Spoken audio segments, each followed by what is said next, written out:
They called her a strange child from the very beginning. The day she was born, her mother cried not with joy, but with trembling fear. The midwife gasped, unable to believe the size of the infant in her arms. She was longer, heavier, and larger than any baby the town had ever seen. By the time she was 1, her tiny bed could no longer hold her. At 5, she was already taller than many grown women. By 10, her head nearly reached the shoulders of the men in her village. And by 15, her frame loomed over nearly everyone, making her an outcast in her own home. Yet height was not her only burden. One winter, when a fever swept through the valley, it left its mark upon her forever. The girl's sight faded, her world turning dark. She woke one morning to find the flickering fire gone, the faces of her parents lost to shadows, the colors of the sky erased from her world. She was blind, and in the eyes of the villagers doubly cursed. Children teased her. They called her the blind giant, throwing stones and laughing when she stumbled. Adults whispered when she passed, some in pity, most in disdain. "She'll never marry," they muttered. "She eats too much. She works too slow. She brings no blessing, only burden." Even her parents, who once held her tenderly, began to see her through the eyes of their neighbors. Their farm was poor, their fields dry, and mouths to feed many. Her size, her hunger, and her blindness became a heavy weight on their struggling lives.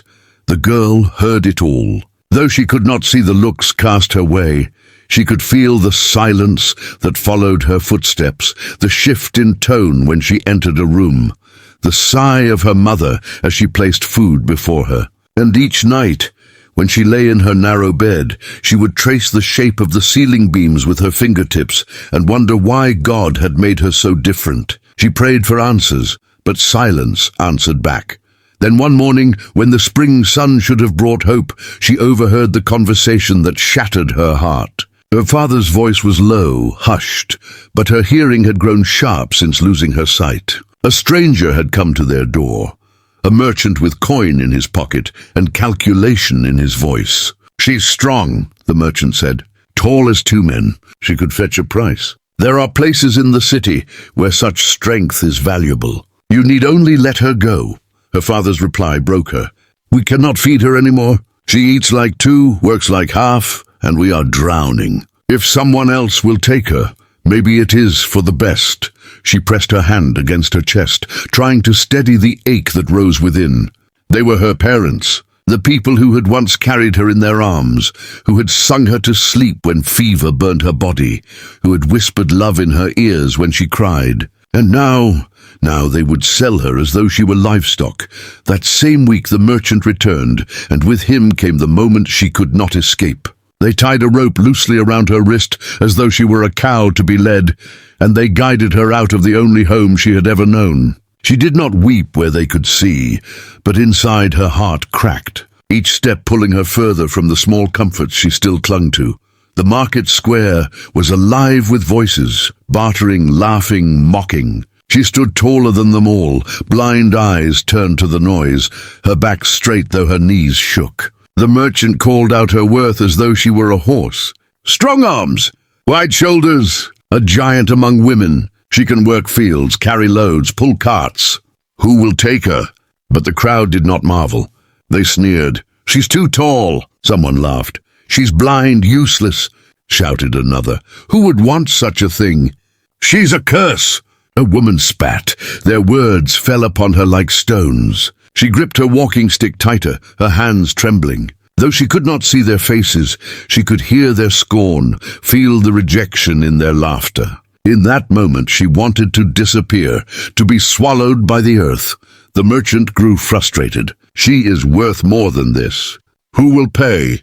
And then through the noise came a voice, firm, calm, and steady. "I will." The crowd hushed. Boots struck the ground as a man stepped forward. He was not wealthy, not dressed in finery.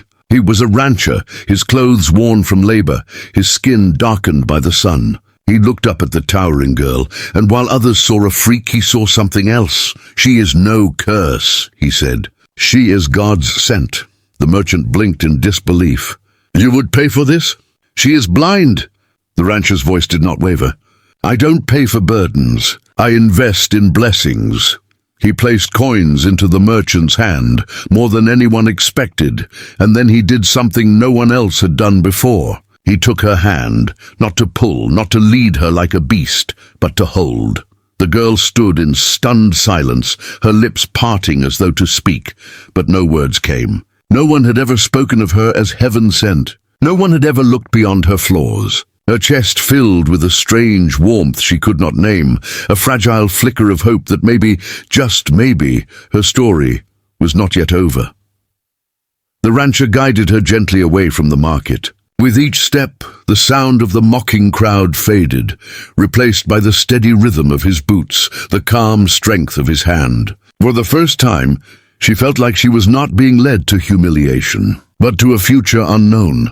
When they arrived at his land, she could hear the vastness before her, the lowing of cattle, the whinny of horses, the rustle of wind across open fields. She could smell the hay, the leather of saddles, the earth rich with grass. It was nothing like the small, stifling home she had known.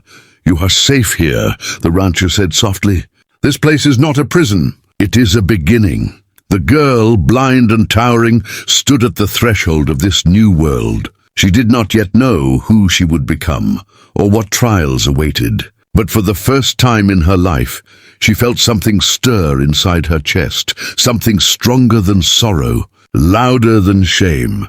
It was the faint, fragile stir of belonging, and though the darkness of her blindness still surrounded her, a light had been kindled within.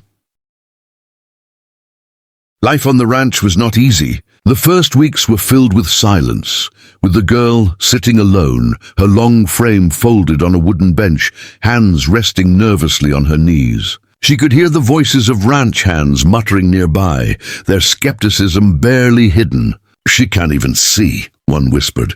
"What use is she?" another said. Some laughed softly, calling her a giant shadow.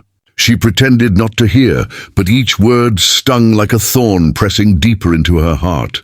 The rancher, however, never wavered. Each day he gave her simple tasks, not to test her strength, but to teach her patience and confidence. He placed a bucket of water in her hands, guiding her toward the sound of the cattle. At first she stumbled, spilling half of it on the ground, her cheeks burning with shame. But instead of scolding, he laughed warmly. "Even the sun spills light before it settles," he told her. "Try again." Slowly she began to learn. Blindness sharpened her other senses. Her hearing grew keener, her sense of touch more delicate. She could hear the difference between the low groan of a hungry cow and the softer hum of a content one. She could run her hands across a rope and feel every twist of its braid, every weakness where it frayed. Her strength, once mocked, found purpose. She carried sacks of grain with ease, lifted heavy gates, and mended fences alongside the men who once doubted her. Still, the nights were hardest.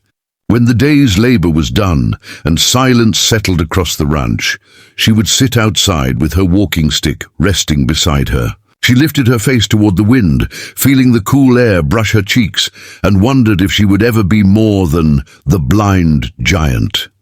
Doubt gnawed at her. She whispered into the darkness, "Why did you make me this way? Why so tall? Why without sight? Am I truly heaven sent, or just a mistake too big for this world?" One night the rancher found her weeping quietly beneath the stars she could not see. He sat beside her, his voice gentle. "Do you know why I brought you here?" She shook her head. "Because I saw someone who had been told her whole life she was a burden. And I knew that wasn't true. You carry strength most men would envy, and a spirit that refuses to break, even when the world tries to shatter it. Blindness cannot take that from you. Height cannot curse it. You are not a mistake. You are God's sent, meant for more than you yet believe." Those words wrapped around her heart like a cloak against the cold. She carried them into her days, letting them fuel her as she worked. Over time, the ranch hands stopped mocking. They began to respect her. They watched as she led frightened calves with only her voice, as she hauled timber without complaint, as she smiled despite her darkness. Slowly, she became one of them, not a curiosity, not a burden, but family. Yet prejudice did not vanish completely.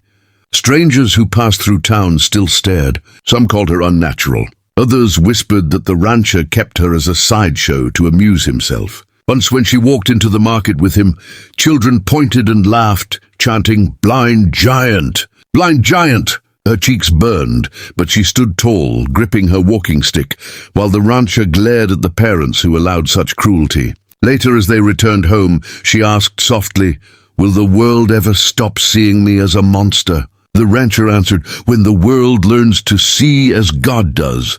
Her chance to show them came on a night when the sky split open with fury. Dark clouds rolled across the valley, and thunder shook the earth. Rain fell in sheets, heavy and unrelenting. The river that bordered the ranch swelled, rising fast, its waters breaking past its banks. Panic spread as floodwaters rushed through the fields, tearing down fences, sweeping livestock away. Horses trapped in the barn screamed in terror as the water rose higher. The rancher ran to free them, but as he pushed against the barn door, a beam collapsed, striking him down. He lay pinned beneath it, the water surging around him, his breath ragged. The ranch hands shouted, struggling against the current, but none could move the massive timber. The blind giant girl heard everything, the crash of wood, the roar of the river, the desperate cries of the animals, the groan of the rancher she owed her life to, and something within her ignited.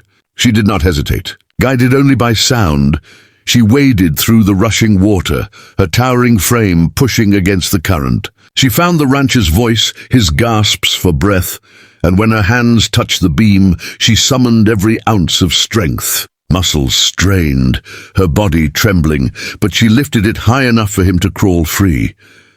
With her other arm, she pulled him to safety, then turned to the barn, where the horses thrashed in panic. "This way!"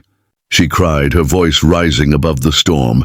She clapped her hands, whistled, shouted with all her might. The animals, recognizing her voice, followed through the open door. One by one they stumbled into the rain, saved from drowning. By dawn, the flood had receded. The ranch was battered, fences destroyed, fields torn apart, but lives had been spared. And at the heart of that salvation was the girl once sold for being too tall, too blind, too different. News of her courage spread quickly. The same townspeople who once sneered now spoke her name with awe.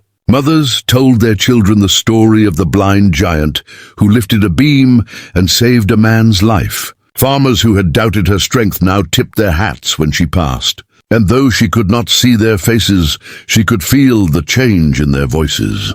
She was no longer a monster. She was a hero. Years passed and the ranch thrived again. The bond between her and the rancher grew deep, like father and daughter, like souls who had found one another against all odds. When he grew old, his steps slowing, his hair turning white, she stayed by his side. And often in the quiet of evening he would take her hand and say with a smile, "They thought I was buying a burden. But God gave me a blessing."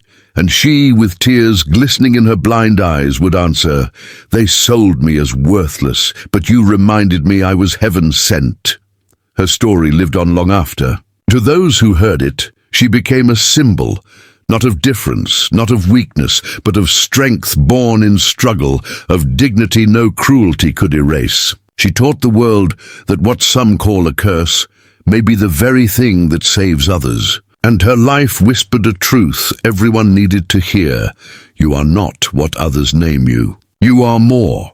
So when you feel cast aside, mocked for what makes you different, or sold short by those who cannot see your worth, remember her story. Remember the blind giant girl and the rancher who called her heaven sent. Closing call to action for narration. If this story moved you, I want to hear your thoughts. Which moment touched your heart the most? Share it with me in the comments below. I read each and every one. And if you believe in kindness, redemption, and the power of second chances, don't forget to like this video, subscribe to Be Kind Always, and share it with someone who needs hope today. This is Be Kind Always, where stories remind us that no matter how the world sees us, kindness can change everything. Stay kind, stay strong, and I'll see you in the next one.